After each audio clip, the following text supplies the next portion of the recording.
What if one document could change the course of history?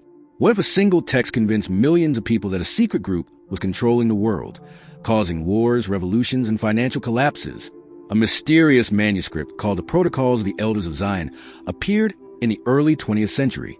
It claimed to reveal a hidden plan for global domination. Despite being proven a forgery, this document fueled paranoia, shaped world events, and became one of the most dangerous conspiracy theories in history. Who really wrote it? Why was it created? And how did it become so powerful? This is the story of the most infamous conspiracy document of all time. The Protocols of the Elders of Zion first surfaced in Russia in 1903, appearing in a St. Petersburg newspaper called Znamya. It was presented as a leaked document from a secretive meeting, supposedly detailing a step-by-step plan for world domination. The claim?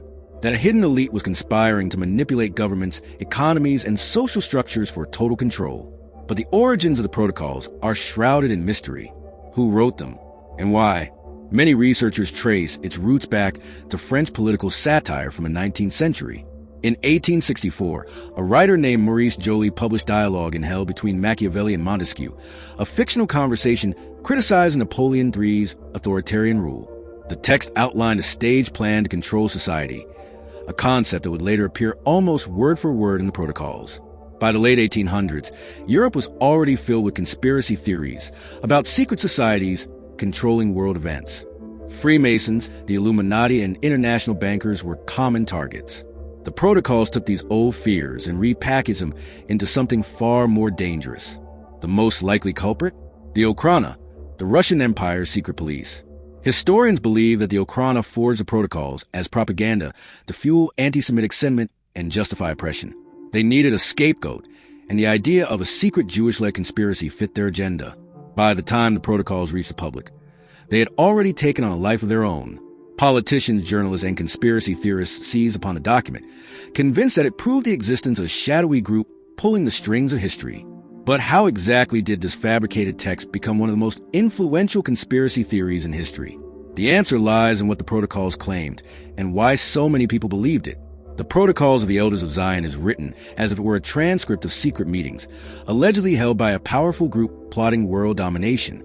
It describes a master plan to control governments, manipulate economies, and influence the media, all with the goal of creating a totalitarian world government under their rule. The text is divided into 24 protocols, each outlining different steps to achieve absolute power. Some of its most shocking claims include controlling the press. The document states that the group will own and manipulate newspapers, books, and public opinion to spread disinformation and shape societal beliefs. Economic manipulation.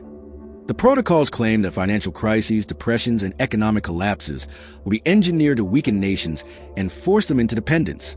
Political corruption.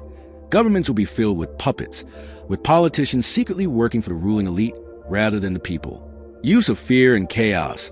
The text states that revolutions, wars, and civil unrest will be deliberately provoked to destabilize societies, making them easier to control. The final goal, a global dictatorship, where all governments are replaced by a single authoritarian regime controlled by the secret rulers.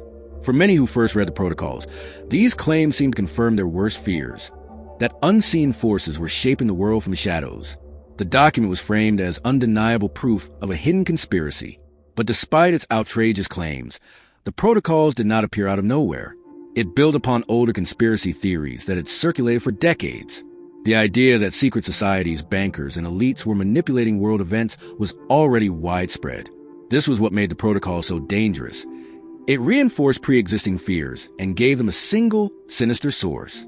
But if the protocols were truly a fabrication, how was it exposed? Who discovered the truth? And why? Even after being debunked, did people continue to believe in it?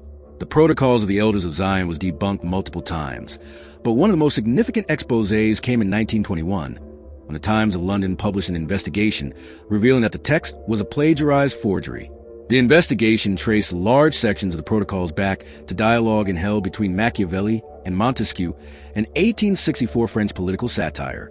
Comparing the two, researchers found entire passages copied almost verbatim, with only small changes to shift the blame onto a supposed global conspiracy. Further analysis revealed that the document had likely been fabricated by the Okhrana, the Russian secret police, in the late 19th century. Their goal?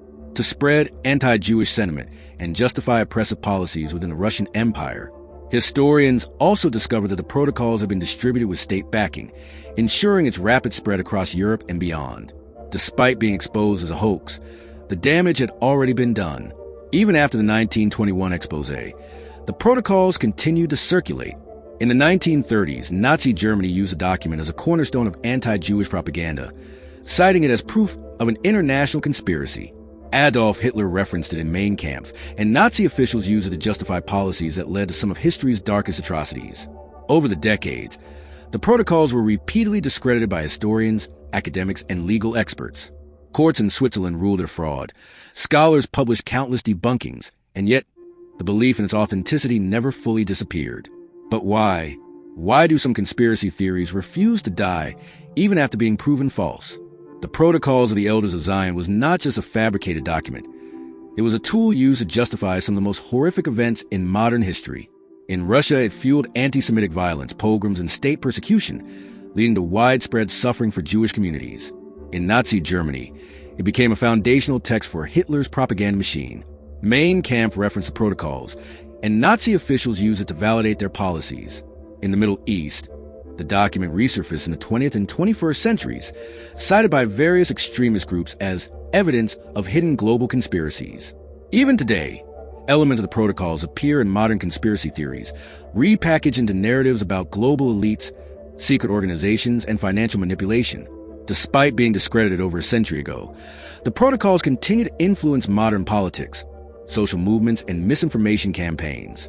The question remains, why do some conspiracy theories refuse to die, even when proven false?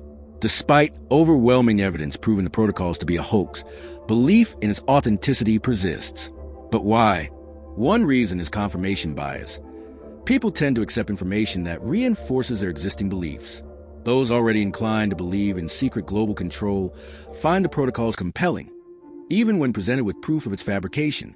Another factor is the adaptability of conspiracy theories. Over time, elements of the protocols have been repackaged into new narratives about shadowy elites, banking cartels, and globalist agendas. The internet has accelerated this process, allowing misinformation to spread rapidly and reach new audiences. Finally, the protocols endure because fear is a powerful motivator. When people feel powerless, they look for explanations, and a grand conspiracy offers a simple, if false, answer.